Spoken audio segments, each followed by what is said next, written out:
No desenrolar dessa primeira unidade da parte de crescimento econômico, nós tratamos de duas estruturas de modelo, digamos assim, dois paradigmas de modelos que nós discutimos várias vezes, não são necessariamente exclusivos, né? Eles podem ser combinados para gerar alguns resultados interessantes. Mas, grosso modo, o paradigma neoclássico, onde o crescimento resulta da produtividade, da produtividade total dos fatores, o capital, por conta do rendimento decrescente, ele não consegue sustentar o crescimento no longo prazo, só se esse capital vier trazendo novas tecnologias, e aí é a tecnologia e o ganho de produtividade que vai gerar o crescimento de longo prazo. E outra classe de modelo, nós chamamos a K, onde não tem rendimento decrescente, ou pelo menos depois de alguma manipulação não tem rendimento decrescente, e essa classe de modelo o capital, a acumulação de capital consegue gerar crescimento de longo prazo. Então, nós vimos algumas variações desses modelos, nós colocamos gasto público, nós discutimos questões ambientais, nós discutimos alocação de capital, termos de troca, fizemos um monte de capital humano, né, externalidade de capital humano. Tudo isso mostrou um pouco, além de discutir pontos importantes de teoria do crescimento econômico, de produtividade, mostrou também como usar esses modelos para construir argumentos, né, e gerar resultados.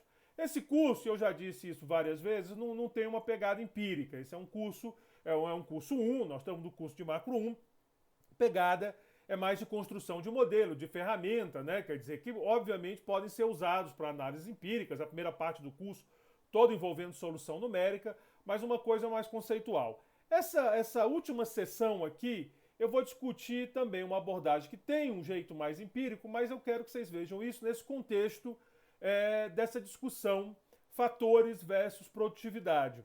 Que às vezes é infeliz você falar versus, porque dá aquela ideia, né? Fla-flu, a gente tá com essa tendência de, eu sou de uma turma ou da outra. E não, você tem meio do caminho aí dentro, insisto. Mas o objetivo aqui é tentar ver o seguinte: quanto das diferenças das rendas dos diversos países é devido a fatores e o quanto é devido à produtividade. Aqui ficou capital, desculpem, mas é produtividade. Ou seja, você tem um país rico, países pobres. Essa diferença, o país pobre é pobre porque tem pouco capital ou trabalho, ou o país pobre é pobre porque é pouco eficiente. Então, esse é o objetivo dessa unidade. Nós vamos usar algumas técnicas que são chamadas de contabilidade do desenvolvimento para tentar responder essa questão. Ou seja, a grande diferença de renda que se observa entre os países é por conta de falta de capital ou está mais relacionado à questão da eficiência. O Brasil é mais pobre que os Estados Unidos por quê? Porque ele tem menos capital que os Estados Unidos em relação à força de trabalho, ou porque ele é menos produtivo que os Estados Unidos. Eu não estou falando se ele tem ou não tem menos capital, se ele tem ou não tem menos produtividade. É só você fazer a conta. O que eu quero saber é qual deles tem mais impacto para explicar a diferença de renda entre os diversos países. O tipo de exercício que nós vamos fazer aqui é uma decomposição da função de produção. Também é usada para avaliar o crescimento do país no decorrer dos anos. Então você quer saber se um país ele fica mais rico ou mais pobre por conta de ganhos de produtividade ou porque ele está acumulando mais capital. Então também há uma abordagem nesse sentido, e aí geralmente se chama de contabilidade do crescimento. Não me perguntem exatamente por que desenvolvimento para um, crescimento para outro, eu podia até especular, mas a ideia é que, num caso, você está olhando essa decomposição da função de produção para explicar a diferença de renda entre os países. O termo contabilidade do desenvolvimento é usado pelo Caselli no Handbook of Economic Growth, que basicamente é o capítulo dele que nós vamos seguir aqui nessa abordagem. E o termo Growth Account é usado por muita gente já há muito tempo que faz esse tipo de exercício. E aí então fica. Mas aí normalmente usam nesse sentido. Então nós vamos começar com essa ideia de contabilidade do desenvolvimento, seguindo Caselli, o capítulo 9, se não me engano, lá do Handbook of Economic Growth da Elsevier. Então, deem lá quem quiser acompanhar, né? É fácil achar esse capítulo, apesar de estar no livro, ele também tem versões alternativas fáceis de achar na internet. Nós vamos usar essa abordagem dele para tentar descobrir, pelo menos na variação da renda dos diversos países, quem tem mais peso, a produtividade ou os fatores. E lá no finzinho eu só faço uma adequação rápida para a contabilidade do crescimento. Esse é o último vídeo dessa unidade que tratou da primeira unidade sobre crescimento. A próxima nós já vamos falar de inovação e tentar explicar o comportamento do A, propriamente dito. Bom, a ideia é que o produto de uma determinada economia pode ser decomposto entre fatores e eficiências. Você tem uma função de produção e ela sempre pode ser escrita dessa forma, uma função dos fatores e da eficiência. No caso que a gente costuma usar, uma função do capital do trabalho, eventualmente expandido para capital humano, e eficiência, né? Então essa é a ideia. Você precisa partir dessa função de produção. Claro que tem muita discussão sobre o uso de função de produção, mas é o padrão da literatura. Se você vai fazer isso, você tem alguns desafios. Você tem alguns desafios empíricos, são muito empíricos esses desafios. O primeiro é encontrar uma forma funcional adequada para a função f. Uma coisa é dizer que existe uma função f, outra coisa é saber qual. Vocês já suspeitam, já devem suspeitar de qual nós vamos utilizar, mas outras podem ser utilizadas, dá para fazer, dá um pouco mais de trabalho, mas dá para usar outras que não a Cobb-Douglas. Medir o produto é um problema, a medição do produto, a gente vai lá, pega o PIB, mas tem sempre algumas discussões, e os fatores da melhor forma possível. Se a medição do PIB, apesar de ter problemas, né, a gente sabe disso quando faz contas nacionais, mas ainda assim é mais tranquila, a medição dos fatores é muito complicada, porque não tem uma medida oficial de capital. Você vai lá no IBGE, não tem uma série oficial de capital, e mesmo que tivesse, seria uma série construída a partir de hipóteses. Você vai na Penworth Table, tem uma série de capital, mas tem hipóteses, essas hipóteses podem ou não se verificar, e isso então, a série de capital, por exemplo, é sempre, você tem que lidar com cuidado, né, frágil. E mesmo a de trabalho não é tão simples, porque o ideal seria ter horas trabalhadas, talvez, mas às vezes você não tem, você vai trabalhar com população em idade ativa, então mesmo que com mão de obra empregada, mas aí tem um problema de se as pessoas reduzirem a jornada de trabalho, elas estão trabalhando menos, como é que você vai ajustar por isso? Então, são discussões importantes que aparecem inclusive na discussão do Brasil, né? Que no Brasil tem esse tipo de discussão. Nos anos 80 a gente tem uma queda forte de produtividade, você tem um argumento, salvo engano, do Samuel Pessoa e do Fernando Holanda Barbosa, filho, né? Não é tem o pai, tem o filho, são dois excelentes economistas, mas esse é do filho, junto com Samuel, que eles argumentam que parte dessa queda foi uma queda nas horas médias trabalhadas e que não estava sendo capturada porque as pessoas não estavam trabalhando com esse conceito. Então, tem implicações esses conceitos, nós vamos falar um pouco disso, mas é o primeiro desafio dessa agenda, é encontrar a forma funcional, medir os fatores da melhor forma possível, que não vai ser a forma ideal, é a melhor possível. De posse da forma funcional e das medidas dos fatores, a eficiência é calculada como resíduo. Então, no fundo, qualquer erro que você fizer dessas medições vai cair na produtividade, e isso também é um problema. No fundo, se você refina mais os conceitos de fatores, por exemplo, refinando o conceito de capital humano, isso acaba caindo na produtividade.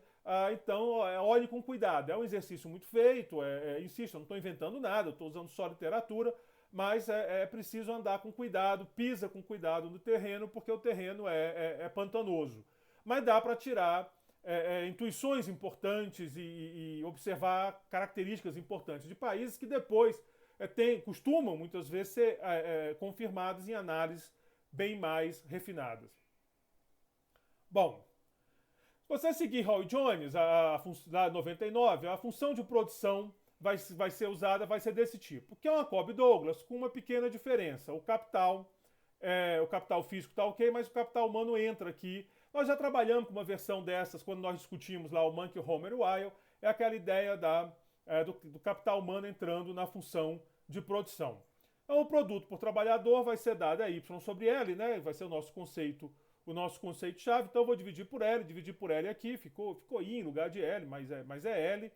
E aí eu vou fazer uma jogada, eu vou pegar esse L elevado a menos alfa, trazer para cá, sobra um L que vai dividir por L, H1 menos alfa, e aí fica o Yzinho, que vai ser o por trabalhador, como AKzinho elevado a alfa, Hzinho menos alfa, uma Cobb-Douglas bonitinha. Essa vai ser a nossa função de referência, pelo menos aqui nessa apresentação, boa parte dessa apresentação A função é usada por Howard Jones, é usada por outros autores também, e eu estou seguindo, insisto, o Caselli 2005.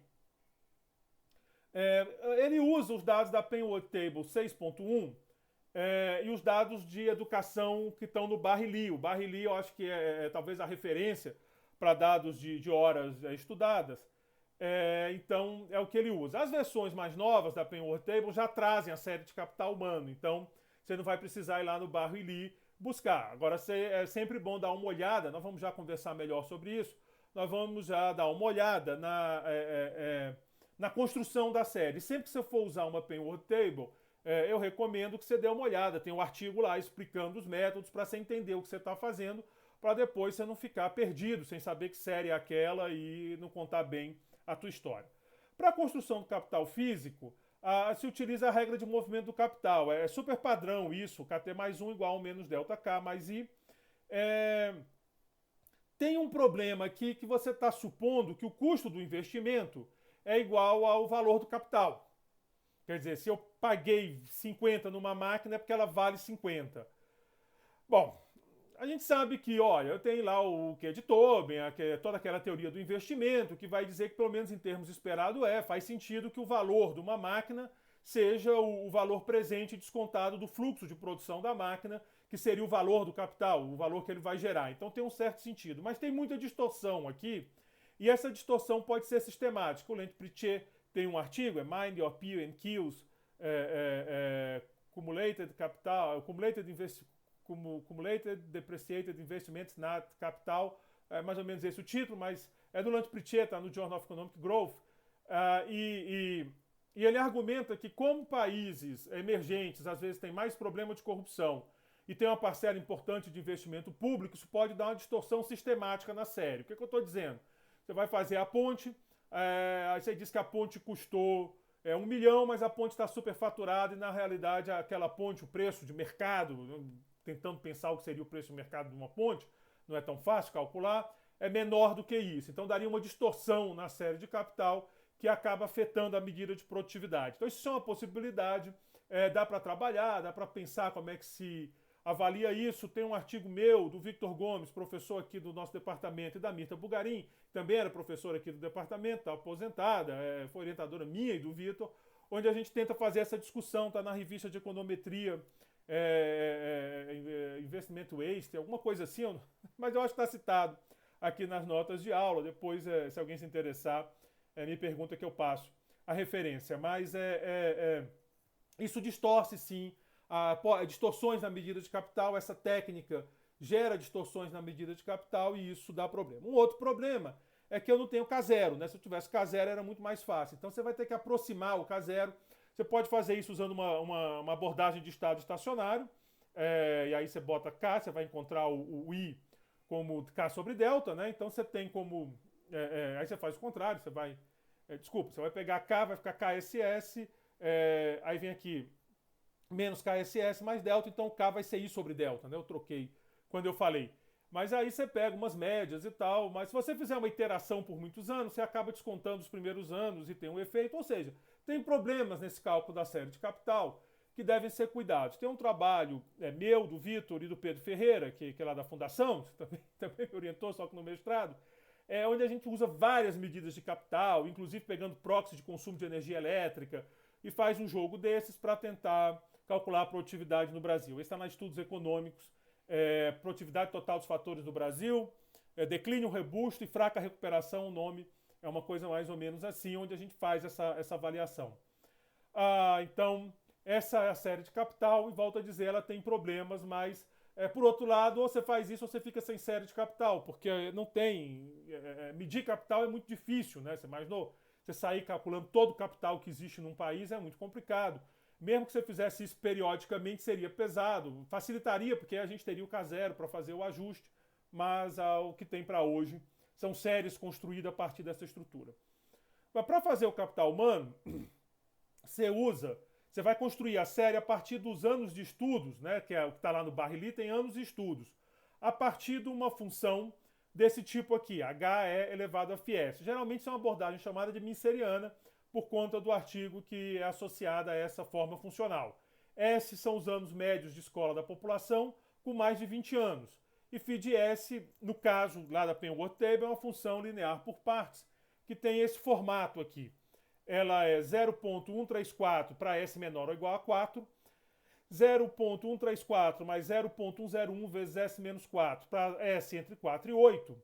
E essa última expressão, né, essa soma, 0,134, 0,101, 4 mais 4 vezes, vezes 4 mais, vezes 4 mais 0,068 S menos 8, se S for menor do que 8. Isso aqui são faixas de estudos, né? Então, se for menor do que 4, você tem menos, os seus anos de estudo são menores do que 4, você está supondo esse valor. Para 4 e 8, você vai supor esse valor e assim por diante. Para a construção de FIES, você está partindo das estimativas de retorno de um ano a mais de estudo. Como é uma base internacional, eles fazem isso olhando para países, para grupos diferentes de países. Então, para países pobres, esse retorno é 13,4%, daí aquela primeira faixa. O retorno médio do mundo é 10,1%, daí usado na faixa intermediária. E nos países ricos da OCDE, onde as pessoas têm mais escolaridade, ele é 6,8%. Daí tirar esses valores que vocês estão vendo na função. É uma forma bem arbitrária, né, e controversa, mas, de novo, é o que tem para hoje. Quando eu digo para vocês olharem os manuais para entender o que está na base de dados, é para isso, para você saber o que você está lidando. De repente, se você quer fazer um estudo para o Brasil, por exemplo, melhor do que pegar o dado da Penworth Table, que vai estar construído dessa base, é você construir a partir da escolaridade do Brasil, você mesmo encontrando os valores nessa função, né? Então você pode usar a mesma forma funcional, mas usando valores adequados ao Brasil. Nós temos dados para isso, nós temos nossos colegas lá da área de economia do trabalho que estimam isso. Então é uma maneira mais interessante do que ir lá na Penworth Table, pega o dado e olha o que está acontecendo. Então fica aí a sugestão. Mas se vocês usarem, a construção é essa, é claro que vai mudando a base, muda um pouco esses parâmetros. Eu acho que isso aqui é da... Eu não sei se foi aquele que ele usou no paper, da 6.8, desculpa, da 8.1, mas vale a pena, cada vez que sair uma, está na 9.1 agora, é a mais recente, cada vez que sair uma versão, vai lá dar uma olhada para saber onde você está pisando. Bom, valor alfa, o parâmetro que representa a fração da renda destinada ao capital físico. Então esse alfazinho aqui também captura, a gente já discutiu isso lá no começo, quantos por cento da renda vai remunerar o capital, é dado por alfa. Esse valor utilizado é 1/3, que é o observado na economia americana, mais ou menos 1/3 da renda vai para remunerar o capital. Esse valor não é trivial de medir, mas vai que no Brasil tem uma confusão danada na medição desse valor, tem o problema do pessoal autônomo, é difícil saber o que é capital, o que é trabalho. Tem algumas pequenas empresas que é muito difícil saber o que é capital, o que é trabalho. O cara tem uma padaria, trabalha ele, o filho, ele bota salário mínimo, porque o salário, às vezes, é mais tributado, o salário, né? Então, infla a remuneração do capital. Mas e se o balconista de padaria tipicamente ganhar um salário mínimo? Mas ali ele não é só balconista, ele é balconista, ele é o gerente, ele é o CEO, ele é o faxineiro, porque isso é ele e o filho trabalhando. Então, é bem complicado, principalmente setor informal. Então, não é trivial. Tem um artigo do Golin no JPE em 2002, Getting Income Shares Right, em que ele faz essa discussão e ele acaba dizendo que esse valor em torno de 1/3, 0,4, é razoável. Então, muita gente cita esse artigo e usa esse artigo para justificar o uso desse valor. Quem tiver interesse, dá uma olhada, mas assim, não é trivial. Se você for nas contas nacionais brasileiras, você vai encontrar um alfa bem maior do que esse. Também, nesse trabalho que eu falei, participou eu, o Vitor e a Mirta, a gente discute isso, a gente apresenta um pouco até uma adaptação da metodologia do Golin, e tem um outro trabalho do Vitor, se não me engano, com Samuel Pessoa e o Fernando Veloso, que está na PPE, naquela revista lá do IPEA, onde eles também fazem essa discussão. Então, vocês podem dar uma olhada para entender melhor isso para o Brasil. Mas, se vocês quiserem a referência internacional, é o Golin 2002 JPE. Bom, para avaliar o peso dos fatores da produtividade na determinação da diferença entre as rendas dos países, o Caseri vai definir uma medida de sucesso. Sim, eu vou botar uma medida que eu vou chamar de sucesso e que ele define a partir dessa ideia de separar o que é produtividade e o que é fatores. A primeira dessas medidas, ela vai tentar responder a seguinte pergunta: qual o sucesso de um modelo só com fatores em explicar a diferença nas rendas dos países? Ou seja, supõe que a produtividade é igual para todos os países do mundo. Todos os países trabalham com a mesma produtividade. Qual seria, então, a dispersão na renda dos países? É o equivalente a perguntar: qual o sucesso de um modelo que só tenha fatores em explicar a diferença na renda entre os países? Então, eu quero entender qual seria a diferença na renda entre os países se eu considerar que eles são iguais em produtividade, só diferem em capital trabalho e capital humano, eventualmente. Então, para construir essa medida, a função de produção é aquela lá do Jones, e a gente já colocou, y k elevado a alfa h1 menos alfa, e repara que ela pode ser escrita da seguinte forma, como y é igual a de y, k e h, onde esse k e h é k elevado a alfa h1 menos alfa. Isso aqui são fatores, então, capital físico, capital humano. Então, a parte da renda explicada pelos fatores é dada por esse termo aqui, k elevado a alfa h1 menos alfa.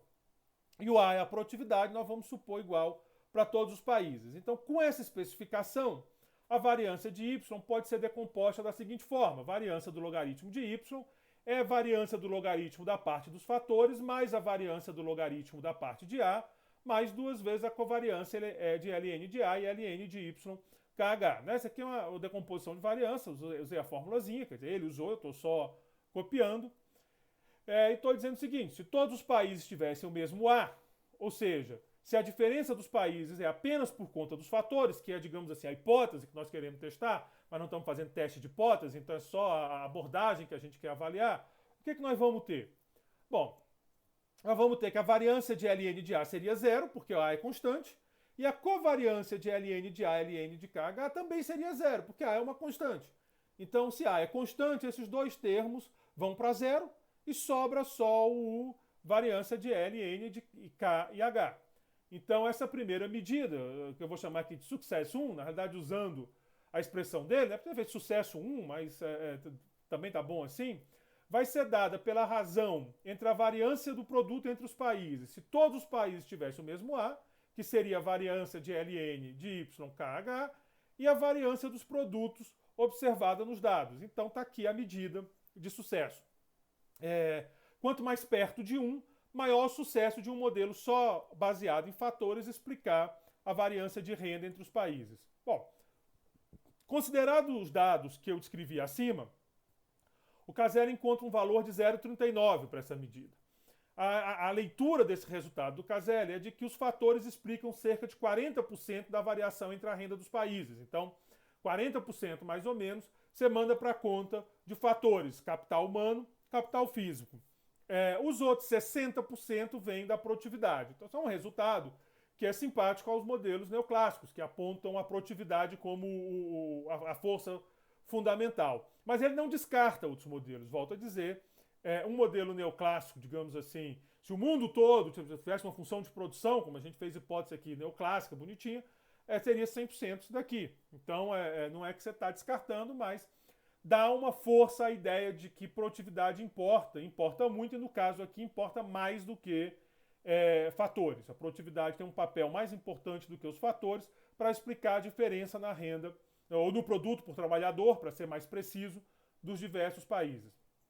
Bom, um dos problemas dessa medida sucesso 1 é que ela é muito influenciada por outliers, porque ela é uma medida de variância no final do dia. A gente sabe que um outlier pode ferrar todo um cálculo de variância, né? Então, para resolver esse problema, o Casella propõe outra medida que é elaborada a partir de percentis. Então, ele vai dizer, supõe que XP é o PS, o percentil da distribuição de X, ele usa uma medida de sucesso que em vez da variância, ele usa a razão entre o percentil 90 e 10, e depois a razão entre o percentil 90 e 10 no modelo só de fatores e no modelo e nos dados observados no mundo. Então, de novo, ele vai pegar esses percentis. A ideia aqui é fugir dos extremos, fugir de outliers. Usando essa medida de sucesso, que ele chama de sucesso 2, você exclui os outliers, você encontra 0,34. Então, de novo, aqui seria, quer dizer, mais favorável ainda a ideia de que produtividade é o grande fator que explica, é o grande responsável pela diferença na renda entre os países, está associada à produtividade, não necessariamente a fatores. O resultado é comum às duas medidas, né? Então o Caselli apresenta esse resultado, é um resultado importante, um resultado forte com essa construção de medidas.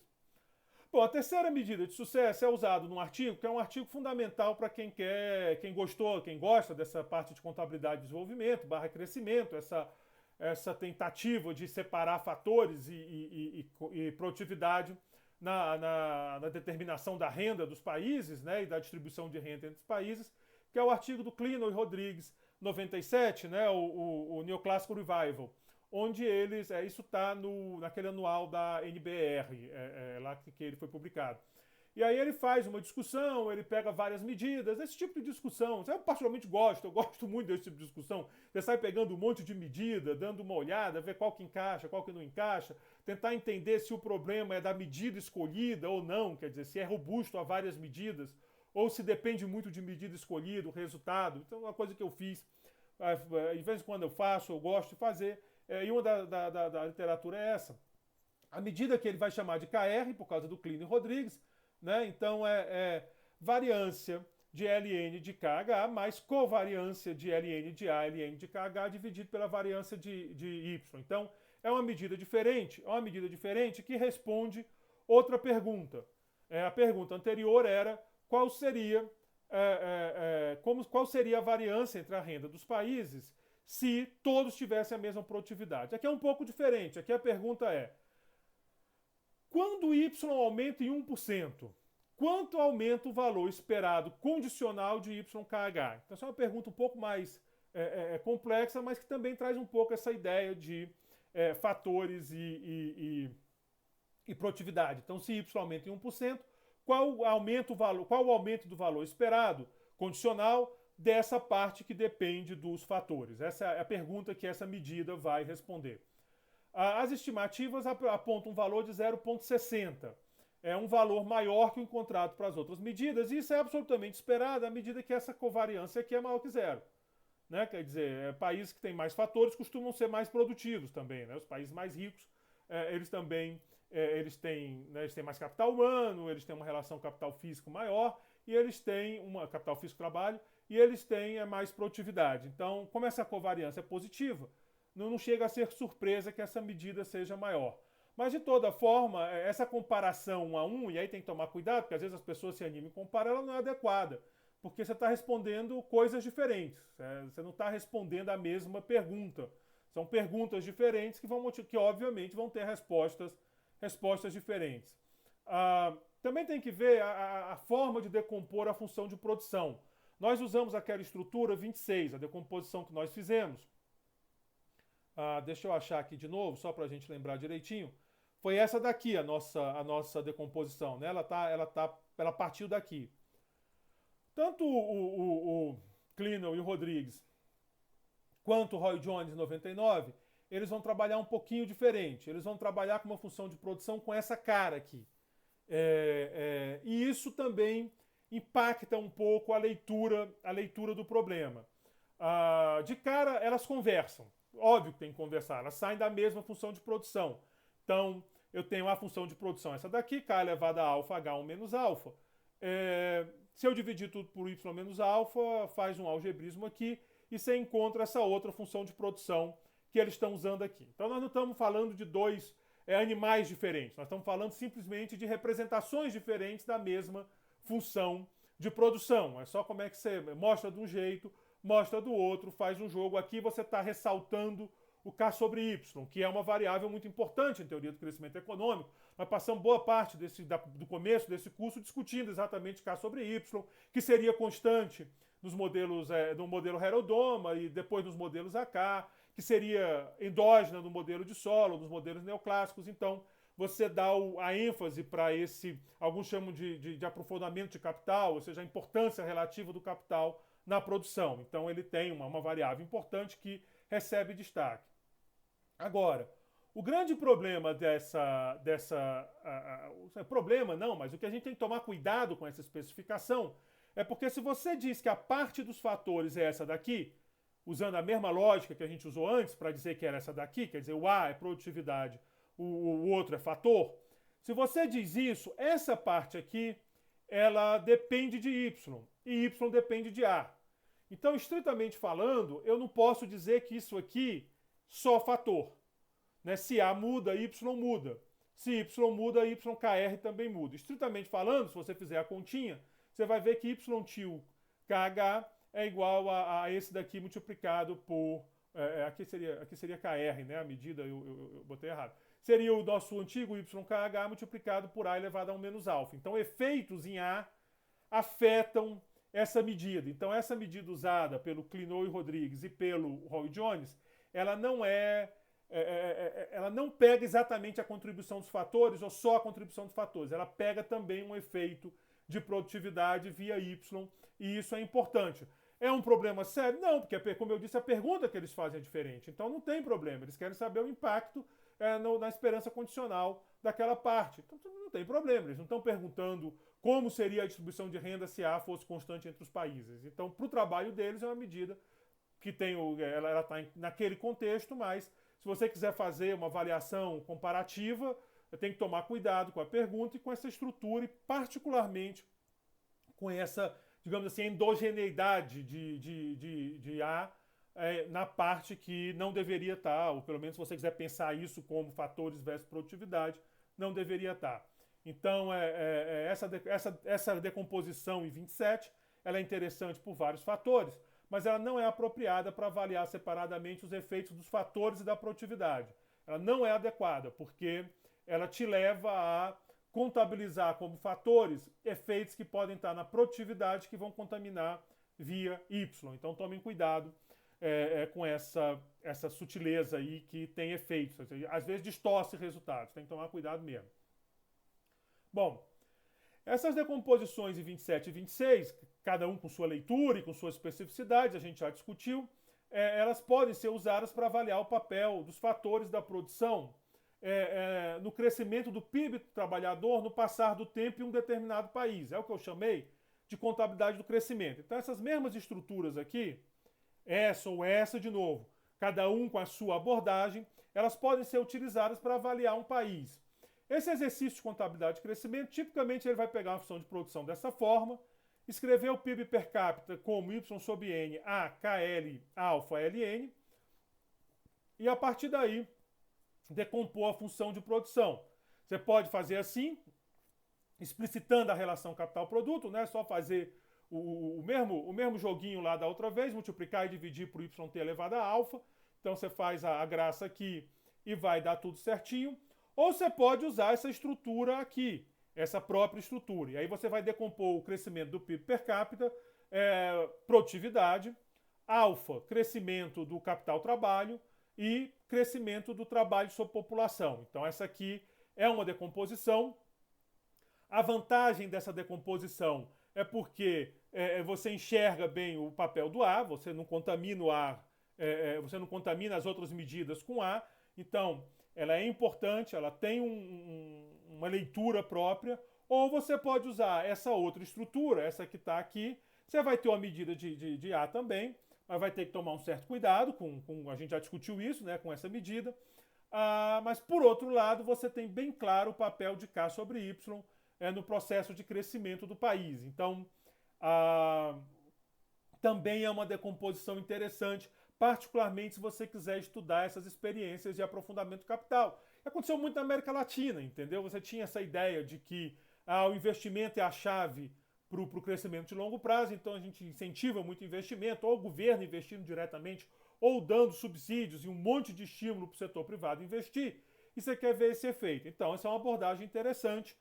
Então, de novo, não tem certo e errado aqui, mas tem leituras diferentes que devem ser consideradas quando vocês forem olhar esse tipo de exercício. Quem for olhar, né? Quer dizer, então tem que levar em conta.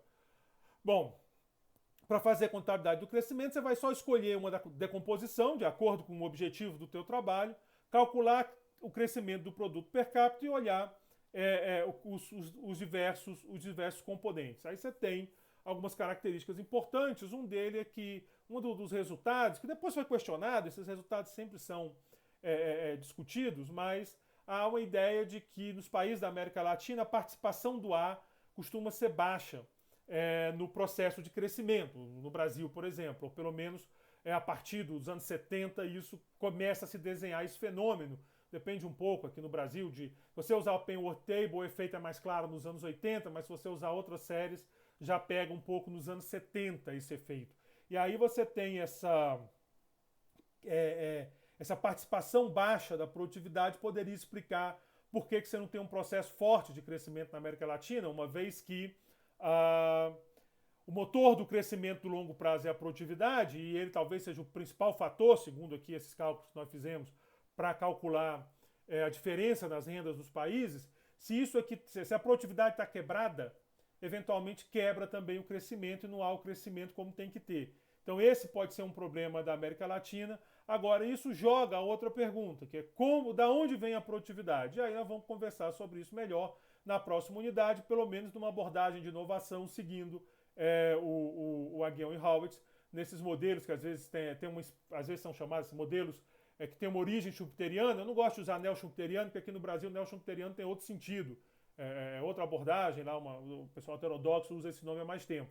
Mas que tem aquela ideia do que está presente na obra de Schumpeter, ou Schumpeter, como alguns dizem, de inovação, né? O processo de destruição criativa. Então você tem esse processo.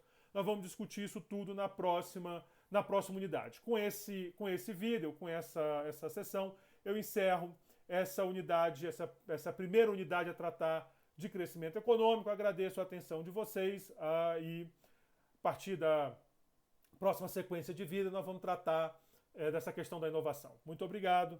Paro aqui.